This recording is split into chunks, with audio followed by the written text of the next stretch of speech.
السلام علیکم ویورز، آج ایک اور نیو ویڈیو میں خوش آمدید۔ اس میں دکھایا جاتا ہے صلیبی کماندار جرقتہ کو لے کر آتے ہیں، جو ایک بڑی مدت تک صلیبیوں کی قید میں رہا۔ پھر اس کو کماندار بگھی سے باہر نکالتے ہیں۔ صلیبی کماندار جرقتہ کو یعقوب بے کے سپہ سالار کے سامنے لے کر جاتے ہیں۔ پھر یعقوب صاحب کے سپہ سالار کہتے ہیں، جب تک یعقوب صاحب ان سرزمینوں کے سردار اور محافظ ہیں، تب تک نہ کوئی ترک کسی کی قید میں رہ سکتا ہے، نہ ہی کوئی ترک کو قیدی بنا سکتا ہے۔ پھر صلیبی جرقتہ کو آزاد کر دیتے ہیں۔ اس کے بعد سونے کے صندوق اٹھا کر وہاں سے چلے جاتے ہیں۔ پھر یعقوب صاحب کے ساتھی کہتے ہیں، اے میرے بہادر بھائی جرقتہ، یہ آپ جان لو، آپ کو یعقوب صاحب کبھی تنہا نہیں چھوڑیں گے۔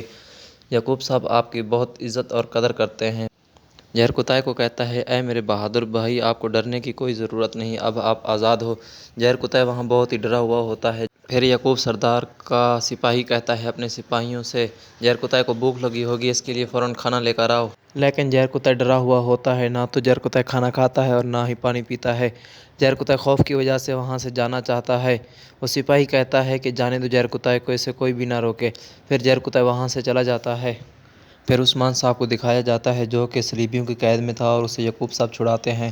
اس کے بعد یعقوب صاحب کہتے ہیں کہ آپ میرے ہاتھ پر بیعت کرو۔ عثمان صاحب کہتا ہے، میں آپ کے ہاتھ پر بیعت کروں؟ کیا آپ نے ہماری مدد اس لیے کی تھی تاکہ میں آپ کے ہاتھ پر بیعت کر سکوں؟ اور آپ یہ جان لیں کہ میں آپ کے ہاتھ پر بیعت نہیں کرنے والا۔ اگر ہاں آپ چاہتے ہیں برابر چلیں، ایک ساتھ چلیں، تو میں ضرور آپ کا ساتھ دوں گا اور برابر ایک ساتھ چلیں گے۔ اگر آپ ایسا نہیں چاہتے تو پھر آپ جہاں بھی ہو وہیں آپ کو رکنا ہوگا، یعنی کہ آپ سلطان نہیں بن سکتے، آپ سردار ہی رہ سکتے ہو، عثمان صاحب کہتا ہے۔ لیکن یعقوب بے کہتے ہیں، میری عثمان صاحب نیت صاف ہے۔ یعقوب صاحب کہتے ہیں، ہم نے اتحاد کے لیے خود کو خطرے میں ڈالا اور آپ گھمنڈی ہو گئے ہیں اور باغی ہو گئے ہیں اور ہماری نافرمانی کر رہے ہیں۔ اگر آپ بغاوت چاہتے ہو تو آپ کو معلوم ہونا چاہیے کہ باغیوں کا حال کیا ہوتا ہے، باغیوں کے ساتھ کیا حشر ہوتا ہے۔ یعقوب صاحب دھمکاتے ہیں عثمان صاحب کو۔ پھر عثمان صاحب کہتا ہے، میں باغی نہیں ہو رہا، نہ ہی میں کوئی بغاوت کر رہا ہوں اور نہ ہی میں ایسا کرنے والا ہوں۔ عثمان صاحب کہتا ہے کہ آپ ایک معزز انسان ہو اور ایک بہترین سردار ہو، جس کی میں عزت اور قدر کرتا ہوں دل سے۔ عثمان صاحب کہتا ہے، اگر آپ چاہتے ہو میں آپ کے ساتھ کھڑا ہوں اور آپ کا راستہ اختیار کروں، تو یہ آپ جان لیں، یہ بہت ہی مشکل راستہ ہے، یہ ایک ایسا راستہ ہے جس سے واپسی ممکن نہیں۔ یعنی کہ اگر میں آپ کو سلطان مانتا ہوں اور آپ کے ہاتھ پر بیعت کرتا ہوں تو پھر بہت ہی مشکل ہوگا میرے لیے واپسی کا راستہ اختیار کرنا۔ یعقوب صاحب کہتے ہیں کہ عثمان صاحب، کسی سردار نے بھی انکار نہیں کیا، نہ ہی کسی نے ہچکچاہٹ کی۔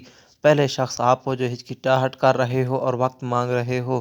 اگر آپ میرے ہاتھ پر بیعت نہیں کرتے اور مجھے سلطان نہیں مانتے تو پھر مسئلہ الگ ہوگا۔ آپ میرے مخالف کھڑے ہونا چاہتے ہیں تو میں آپ کو بتا سکتا ہوں، پھر میرا بھی رویہ آپ کے ساتھ ایسا نہیں ہوگا۔ یہ کہہ کر یعقوب صاحب اور عثمان صاحب ایک دوسرے کے ساتھ غصے میں ہوتے ہیں۔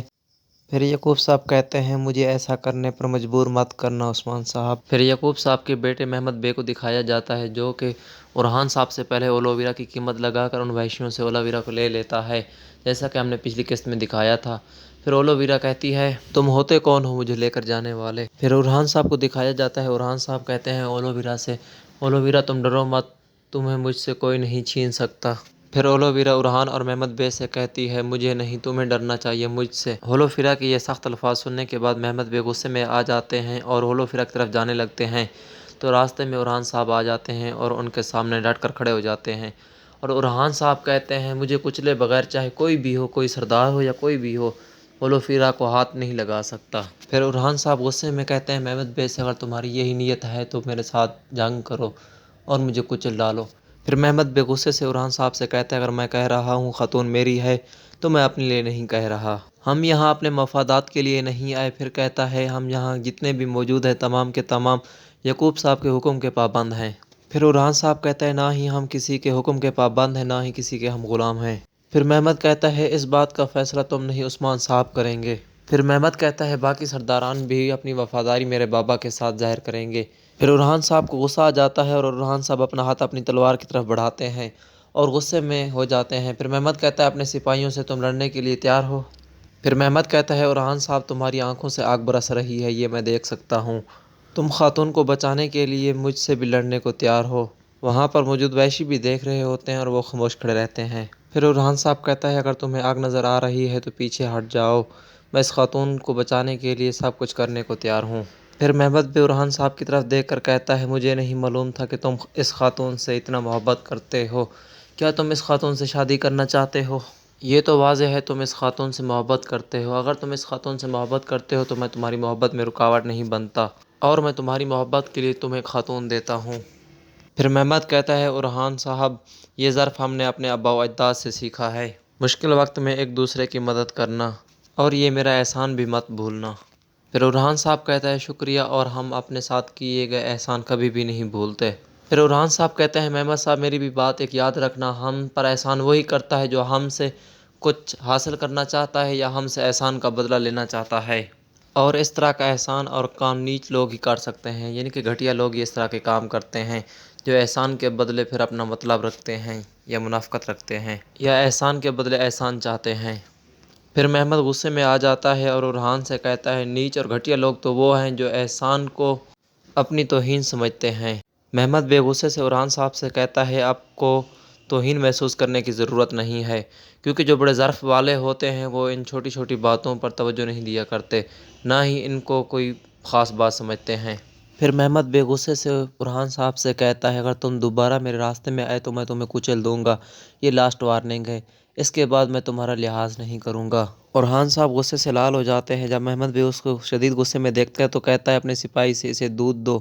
سپاہی اسے دودھ دیتا ہے، ارحان بے کو محمد کہتا ہے دودھ پیو اور اپنے غصے کو ٹھنڈا کرو، اور جو تمہارے سینے کے اندر آگ جل رہی ہے تاکہ وہ ٹھنڈی ہو سکے۔ ارحان صاحب محمد بے سے دودھ لینے کے بعد بسم اللہ پڑھ کے بیٹھ کر دودھ شروع کرتے ہیں، اور اس کے بعد پھر محمد بے سے ارحان صاحب کہتے ہیں میرے اندر جو غصہ موجود ہے وہ دودھ یہ ٹھنڈا نہیں کر سکتا، میرے اندر کے غصے کو صرف اور صرف خون ہی ٹھنڈا کر سکتا ہے۔ محمد کہتا ہے خاتون کو چھوڑ دو۔ ہولو فیرا ایک درخت کے ساتھ باندھی ہوئی ہوتی ہے، جس ٹائم وہ رسیاں کھولتے ہیں تو وہ فوراً ہی ان کی قید سے نکلنے کے بعد ان کے ایک شخص کو نیچے گرا دیتی ہے اور کہتی ہے میں نے تمہیں اس لیے مارا کہ تم نے مجھے اس درخت کے ساتھ باندھا تھا۔ ہولو فیرا غصے میں ارحان کی طرف دیکھتی ہے اور ارحان کو کہتی ہے میرے جلدی سے ہاتھ کھولو۔ ارحان اس کی آنکھوں میں آنکھیں ڈال کر اس کے ہاتھ کھول رہا ہوتا ہے، اور پیچھے سے ہی مذاق اڑاتے ہوئے محمد بے کہتا ہے لگتا ہے ارحان صاحب آپ کسی بڑی مصیبت میں پڑ گئے ہو۔ ہولو فیرا غصے میں محمد بے کی طرف دیکھتی ہے اور کہتی ہے اس کا تمہیں بھی حساب دینا ہوگا جو کچھ تم نے میرے ساتھ کیا۔ ہولو فیرا ارحان سے کہتی ہے ہمیں یہاں سے چلنا چاہیے۔ ہولو فیرا اور ارحان وہاں سے چلے جاتے ہیں۔ اس کے بعد محمد بے کہتا ہے سنجاکسس سے سنجاکسس میرے بابا نے مجھے یہاں ایلچی کے طور پر بھیجا ہے، اور میرے بابا چاہتے ہیں کہ آپ مجھے سلطان مانیں، اور میرے بابا تمام سرزمینوں کے سلطان یعقوب بے صاحب کہتے ہیں کہ آپ ہم ان کے ہاتھ پر بیعت کریں۔ محمد بے سرداران سے کہتا ہے ہم نے آپ کو خاتون کے بدلے سونا دیا، مجھے کوئی شک نہیں ہے کہ آپ صحیح فیصلہ کریں گے۔